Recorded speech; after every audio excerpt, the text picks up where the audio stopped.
Do you see, son? Mother Nature has good graphics too.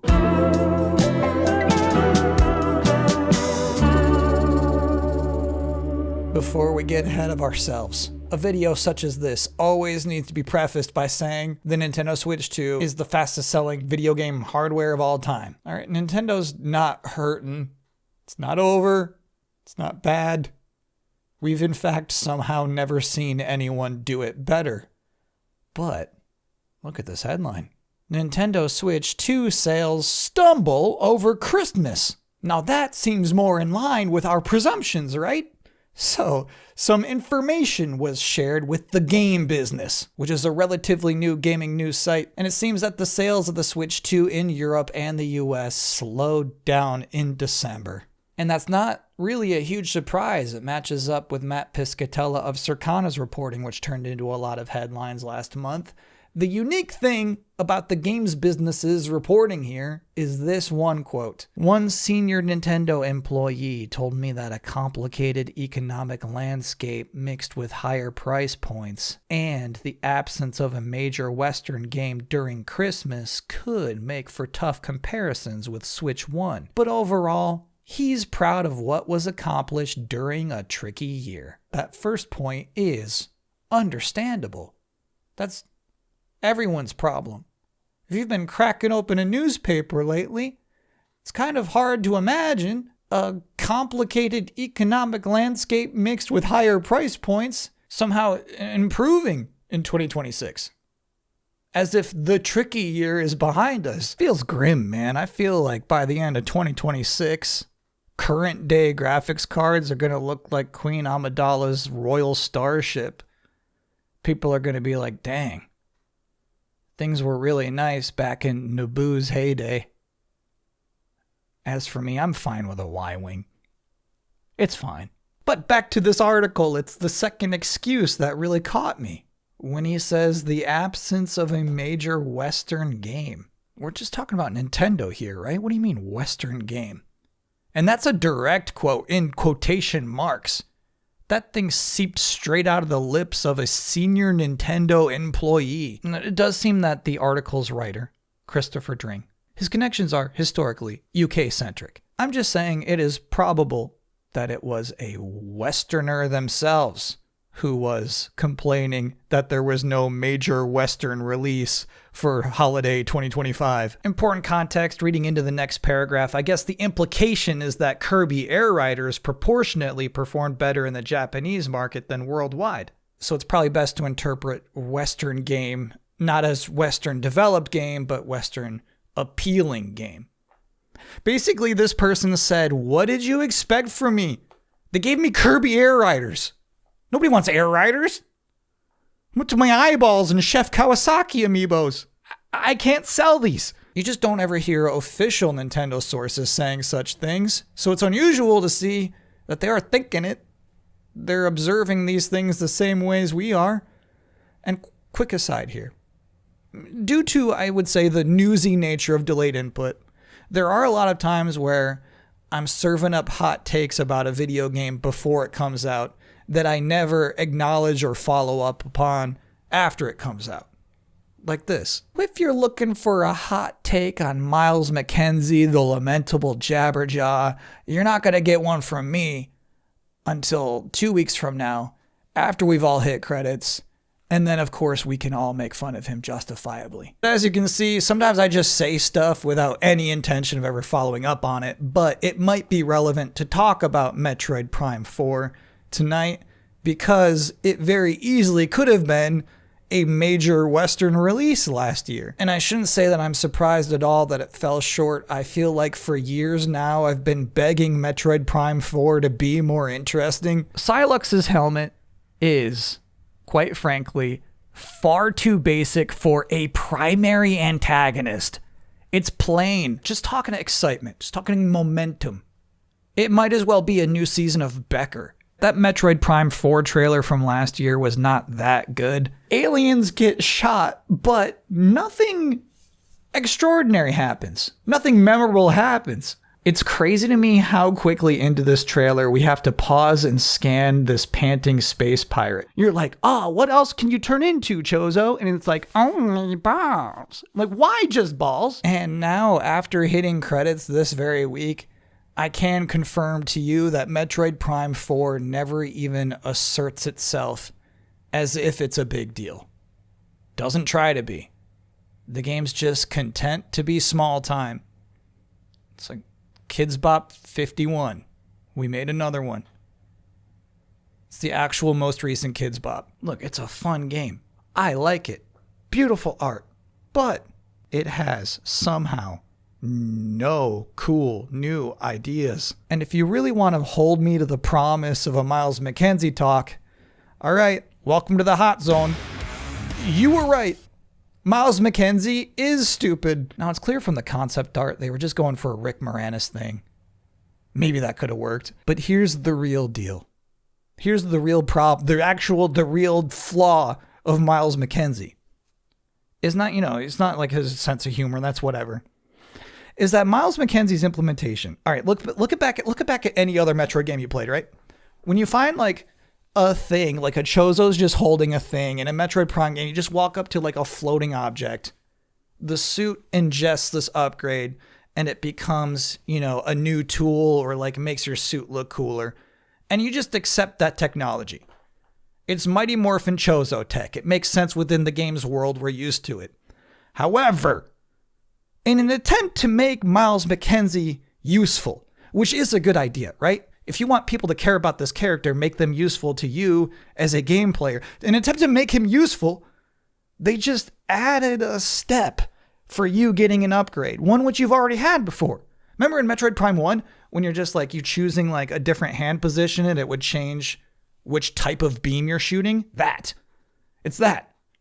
So if you want to do that, you not only have to find this upgrade out in the wild, you have to bring that thing to Miles McKenzie, who will grab it from you and then transform it into this upgrade you've already had before.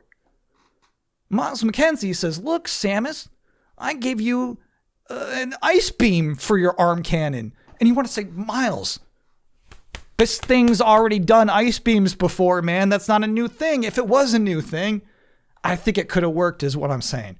I'm saying people would like Miles McKenzie if he gave you some pointless upgrade that you've never seen before. It's like quirky.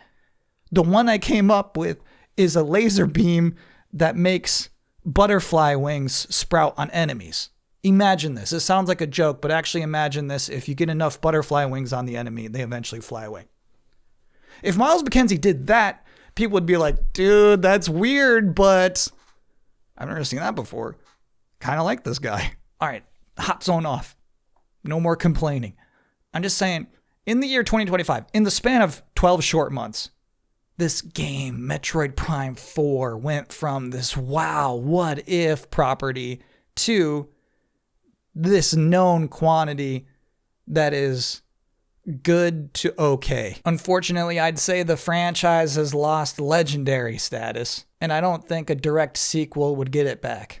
Realistically, if you're ever going to win over the West, you're going to need more than a Metroid Prime game. So to cut the whole premise of this video short here, the one game to save the Switch 2 in 2026 is, of course, Grand Theft Auto 6.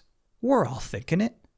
If you're Nintendo, you are emailing Rockstar every day with a subject that says platform launch proposal and a body that says I'll do anything, nothing is off the table, please, please, please, please, please. It's the obvious answer. Westerners love nothing more. And really, if the Xbox Series S can run GTA 6, how many knobs have we really got to crank down to get it running on Switch 2? Rhetorical question, please don't answer. But let's say for some reason it is not possible for GTA 6 to launch day and date on the Switch 2. What do we do then? How do you convince the West to desire this product during Christmas time? I feel like the next most obvious, clearest answer is Pokemon. Yeah, again, I'm buying into a new Pokemon generation coming out this year. And I think it's great counter-programming to a GTA game. Like, once you get through all that gratuitous violence and unnecessary sex, you set down the Switch 2 and you boot up GTA 6. You can play both. You can ping pong off each other. But let's say that doesn't work out. Let's say Pokemon doesn't come out this year. Or maybe it's not good. What then? How about something new? It's from Nintendo? Yeah, right. You know, Bloober Team's cooking up something known at this moment as Project M. From Software has Duskbloods. I didn't realize this. Orbitals is a Switch 2 exclusive. I like this. Yeah, I bet each of those games are going to be great, but not enough to move the needle in terms of Western Yuletide gift giving. They're not at that level. So let me ask you this. You see that Animal Crossing update coming out? It's a good excuse to get the Switch 2 edition, huh? See that Mario Wonder? Yeah, might as well get that upgrade for the new levels, right? We might even be looking at a Pikmin 3 Switch 2 edition soon. And I think those are at least a clever way to rejuvenate the life of a Switch game. You don't want to spend money upgrading a game you already own to be slightly better on a new console. So it definitely helps when they sprinkle a little on top. A little Parmesan. And it kind of seems like whether it's a sequel or a Switch 2 edition, every popular Nintendo franchise is covered on the Switch too. You feel that though? It feels to me, this sounds crazy, it feels to me like one of Nintendo's most popular franchises hasn't been mentioned yet. That's right. This single anonymous quote from a senior Nintendo employee is all the evidence I need. There's no other option. They need it. There will be a Smash Brothers resurgence in 2026. Now you might say, easy for you to say. Cool, it's January. We're going to forget. I'll make it a bet. Let's make it a bet. If I'm wrong, well, first of all, the Switch 2 is doomed to slow down in December again. But if I'm wrong, I will do wood burning art, which, by the way, I don't know how to do, but I think I could learn. I will do wood burning art of Masahiro Sakurai saying, "Please be patient, little man." Now, if I'm right, for one full year, the official title of this program will change to Delayed Input with Kyle Bossman, the literal king of being right about this stuff. Lock it in, and that's Delayed Input. I'll be back next week. Until then, thanks for watching.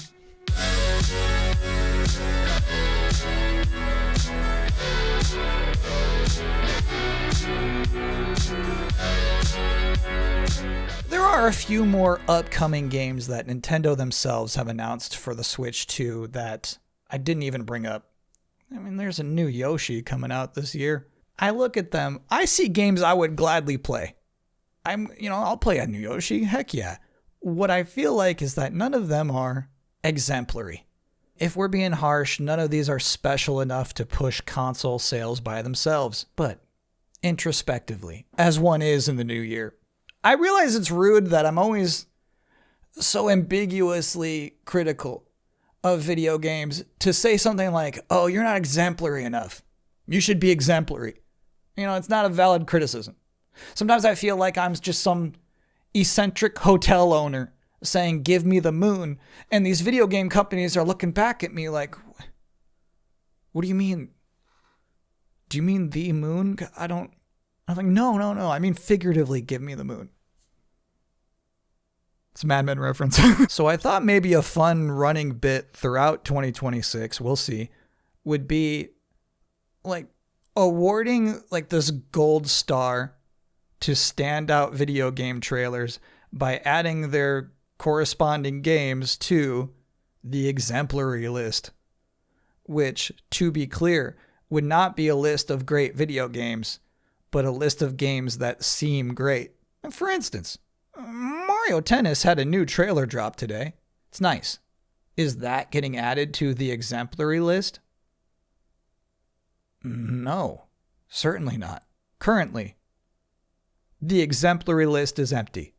But I'm looking forward to filling up this whole page this year. Look out, everybody. We're going to have to make room for Kingdom Hearts.